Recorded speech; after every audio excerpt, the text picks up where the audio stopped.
to Dispatch 40. I'm Kellie Baldwin. And I'm Payne. On today's program, we dig into Shell's research agreement with UT. Also, we'll hear how some ACL fans were left wondering about Stevie Wonder. And we'll learn why UT's enrollment isn't as diverse as some would like. All these stories and more on this edition of Dispatch 40. Students are feeling the pinch of a sluggish economy. Reporter Kelsey Bolin reports on how some are compensating for the lack of funds. Many students are coming up a little short on cash at the checkout line. Full-time students like Morgan, Germany are finding inventive ways to make ends meet during this financial crisis. Well, I got a part-time job as a nanny. It's really convenient because I'm an on-call nanny, so I only have to work when it fits into my schedule, and it pays really well. Getting a part-time job may be the best option for current or incoming students looking to avoid massive debt after graduation. Financial aid director Tom Malecki says part of the problem lies in the lack of federal funding. And the problem is that we have less need-based aid to go around than we have in the past because of federal and state budget cuts.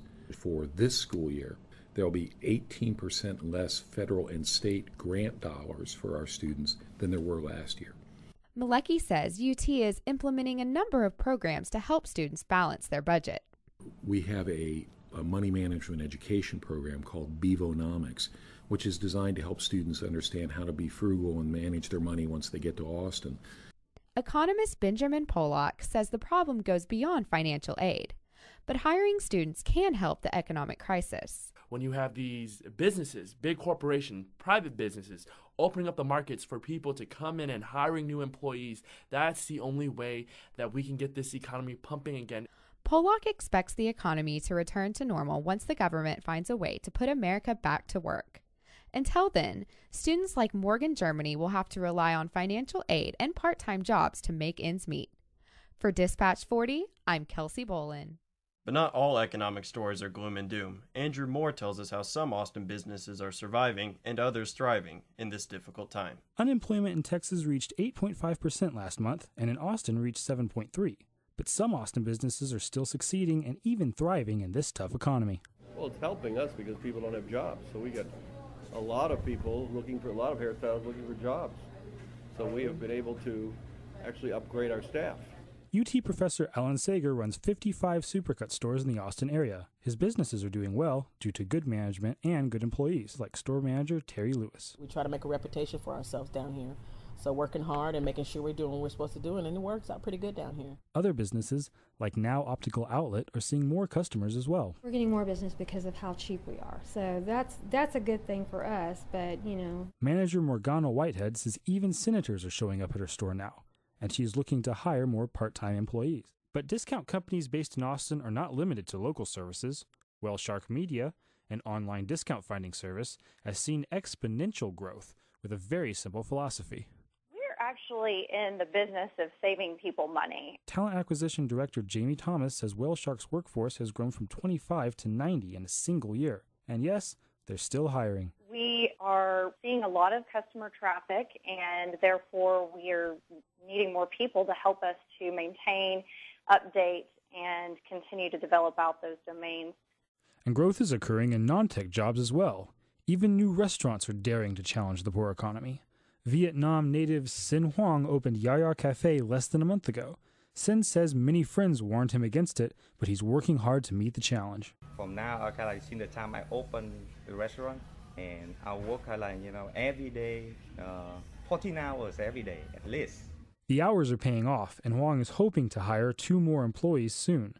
Now, while these are success stories, the Austin economy is still struggling under the weight of a national recession. But Huang believes, as many others, that with hard work and patience, Austin can get through it. In our country, everyone, if we believe, we're working hard, we believe, we will make it. For Dispatch 40, I'm Andrew Moore.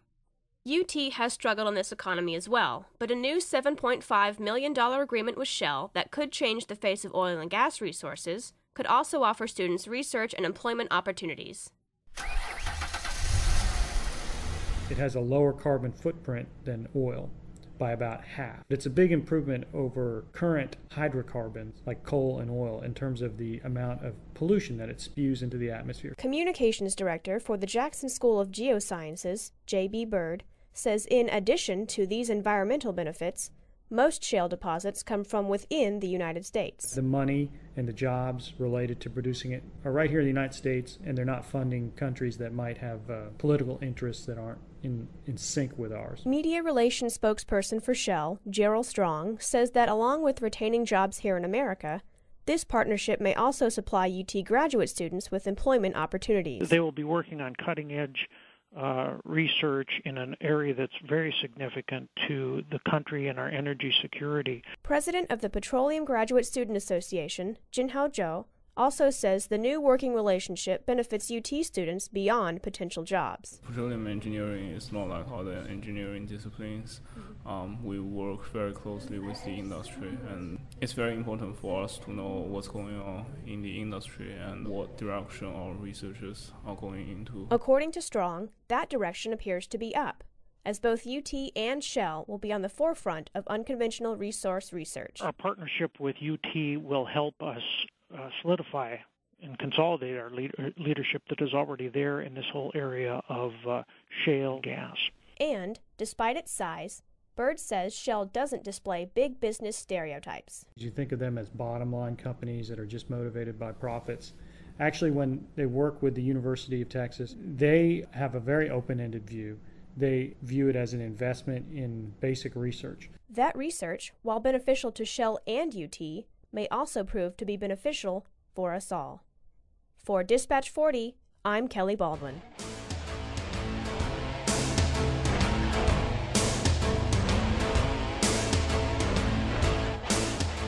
You're listening to Dispatch 40, a production of the broadcast news sequence in the School of Journalism at the University of Texas at Austin. I'm Cash Payne. And I'm Kellie Baldwin. Due to sound problems during Stevie Wonder's performance at the 10th anniversary of ACL, many concert fans were disappointed. Jamie Leslie reports and hopes you will be able to hear him. Could you hear the music? Do you wish it were louder? If so, you're not alone. I paid that much money and then didn't get my money's worth, basically, I felt like, for that day. UT student Megan Taylor was one ACL attendee who was disappointed in Stevie Wonder's performance. There was a crowd of people kind of right next to me who were chanting, turn it up, turn it up. Like, it didn't really make a difference.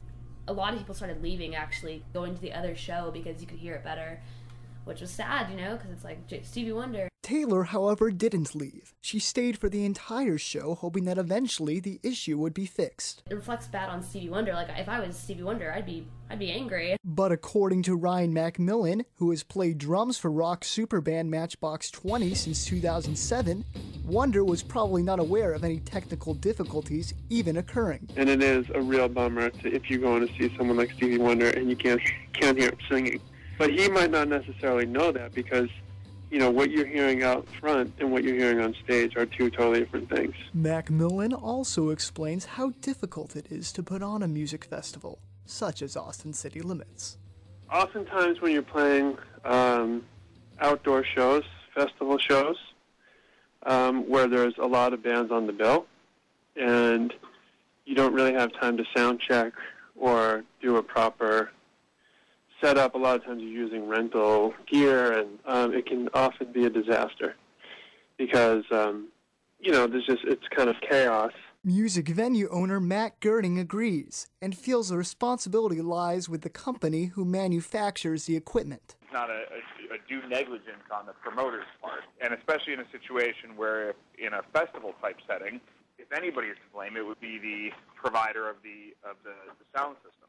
But no matter who's to blame, Megan Taylor is upset that despite technical difficulties, the ACL ticket prices have already increased for next year. For Dispatch 40, I'm Jamie Leslie. Austin isn't home to just music. Austin-based Vigil Games produces interactive entertainment for a global audience. And as Sonia Escott reports, Vigil also gives their employees the opportunity to show off other skills.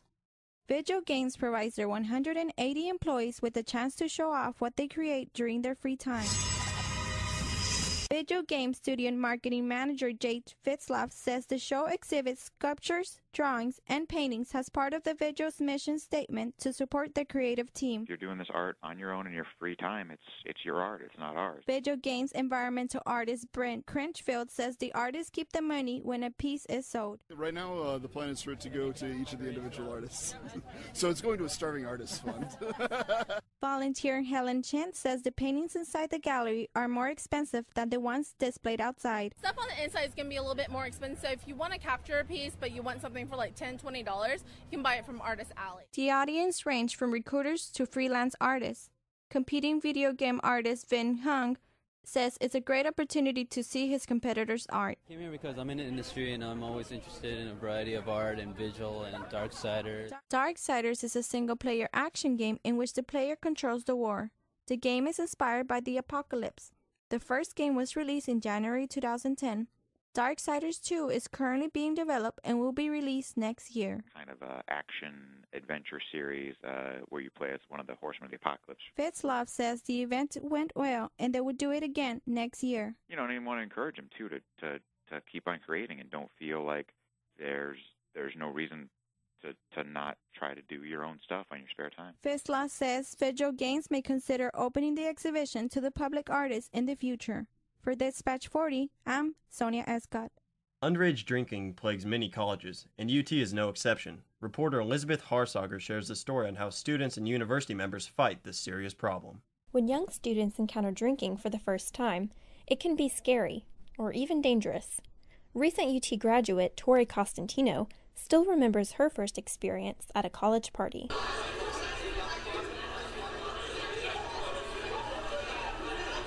Although she chose not to drink because she was only 18, she says 2 other underage girls did get drunk. When the police showed up, other partygoers gave the underage girls some bad advice. They told us to hide in the back room, and if the cops came inside, to jump through the window and over the fence and run away.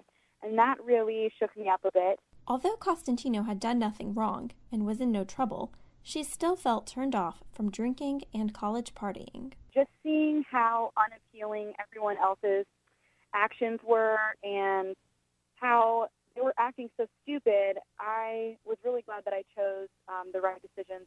Encounters like Costantino's have influenced how UT deals with underage drinking. Health Education Coordinator Generalist KP Prentz promotes healthy drinking habits through an online alcohol education program given to all incoming students under 21. Students always say, oh, I know this stuff already. And what we found out over the last 3 years, pretty much, that students, when we give them a test, a good chunk of our students actually don't pass the test. And so, as a result, that's why we give them an option of retaking the test. In addition to UT staff, some organizations work diligently to ensure minors stay alcohol-free. UT senior Sam Kramer says his fraternity takes several precautions so underage students don't drink at their events. We hire a bouncer to work the door who works alongside the fraternity to card everyone who enters and to give a wristband for those who are over 21. Organizations, officials, and students are all coming together to keep UT safe, and alcohol safety is a top priority at a college that consistently ranks high on the list of top party schools. For Dispatch 40, I'm Elizabeth Harsager.